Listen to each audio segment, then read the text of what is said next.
Good morning, trustees and staff. My name is Mark Graham, and I live in Elk Grove. It looks like we're missing our board president tonight. Well, in any case, you may wonder about how the federal government regulates radio frequency emissions. And so I'm going to tell you a little bit about it. The Federal Communications Commission is something that's found in different places in the federal government, but it is a co-opted agency. And that is, it ends up serving the interests of the industries that it's intended to regulate. There's a substantial revolving door between FCC and regulated industries, whereby people that work in FCC, when they leave to take a job in industry and vice versa. And this, of course, presents a major conflict of interest. The chairman of the FCC is a man by the name of Tom Wheeler. I don't know if you know the name, but in the early 1990s, Tom Wheeler was the president of the Cellular Telecommunications Industry Association. And that's the lobbying group for all the big wireless telephone companies. Verizon, AT&T, Sprint, and so on. He's very powerful, very accomplished, and it is really a case of the fox guarding the chickens, because he's basically still working for industry. It's just that he's in the most powerful position in the federal government from which to do so. There are flaws in the regulations, the guidelines that the FCC has set for radio frequency exposure.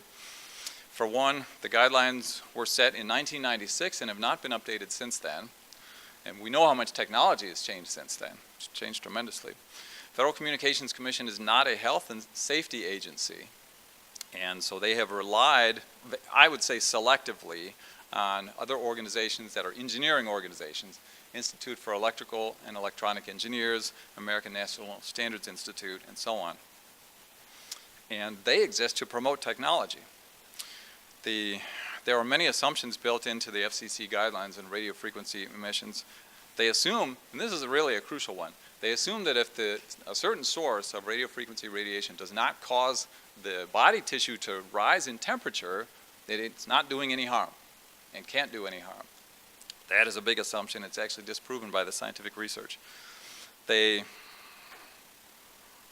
assume that a person can endure indefinitely the same amount of radiation that they could endure for 30 minutes. You have 20 seconds left on that. Thank you. And that's an unrealistic assumption. If you think about it by comparison to sunlight, you may be able to lay out in the sun for 30 minutes and you're not going to get too bad a sunburn, especially if you have sunscreen on. But if you, on the same day, with or without sunscreen, you lay out for 6 hours, you're going to get a sunburn. And that shows the flaws in that assumption. Thank you, Mr. Graham. I will set up my other device and I'll let you know when I can start.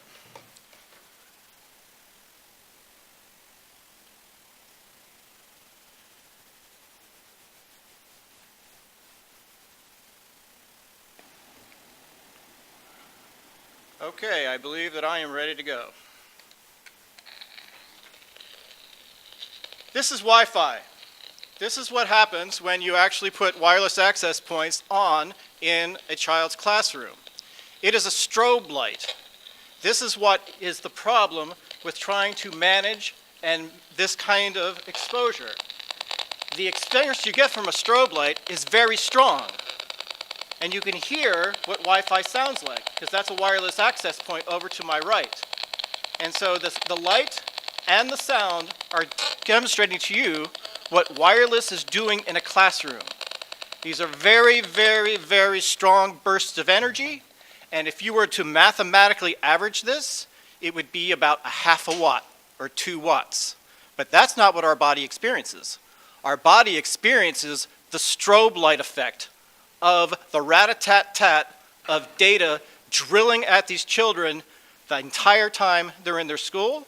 And when that happens, that confuses their brain signals, it confuses their hormones, it confuses their own cellular membranes, and many bad things happen on the way to heating and on the way to cancer.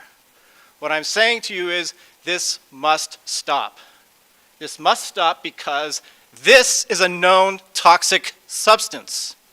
It was defined that way in May of 2011 by the International Agency for Research on Cancer, a Group 2B classification, which now there's a petition to take it to Group 1, and that is a known human carcinogen.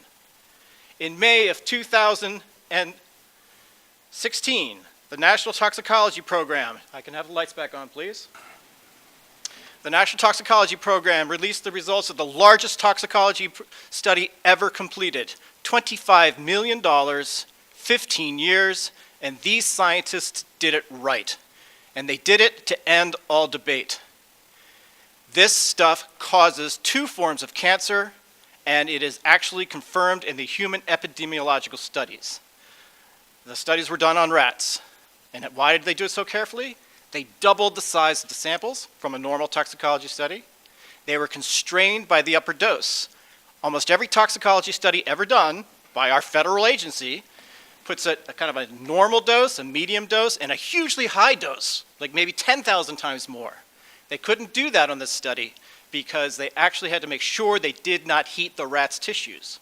So they went at 1.5 watts, 3 watts, and 6 watts per kilogram, and still 20 found seconds, significant evidence at 95% confidence level of both tumors and hyperplasias, which are pre-tumors.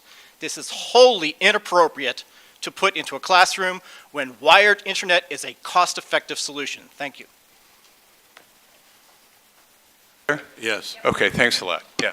My name is Eric Windheim. I'm a building biologist and an electromagnetic radiation specialist, certified by the International Institute for Biobiology, also known as Building Biology.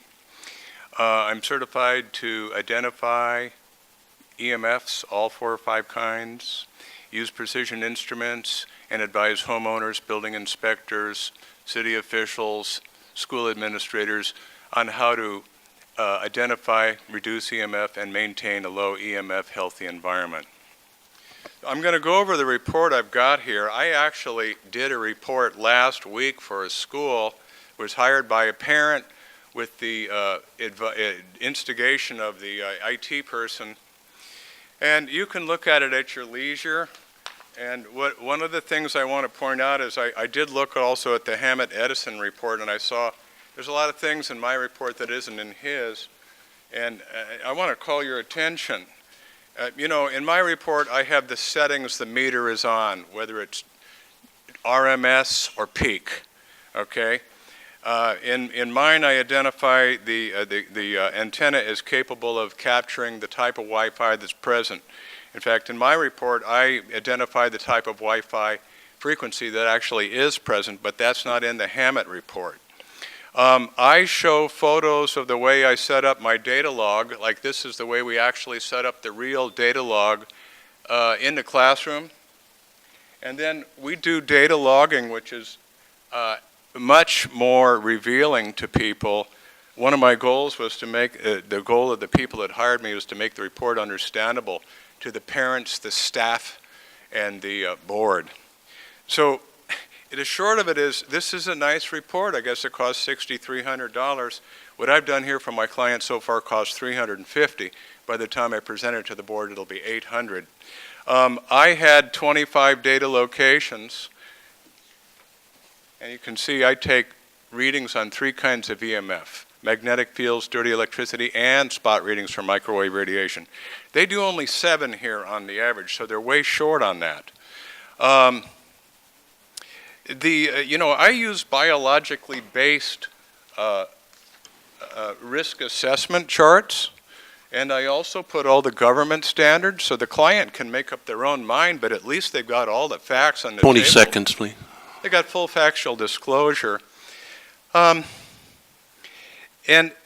the main thing is that the IT guy worked hand in hand with me, and he made sure that all the Wi-Fis were on and all the Wi-Fis, laptops are on. So I think this report is far short.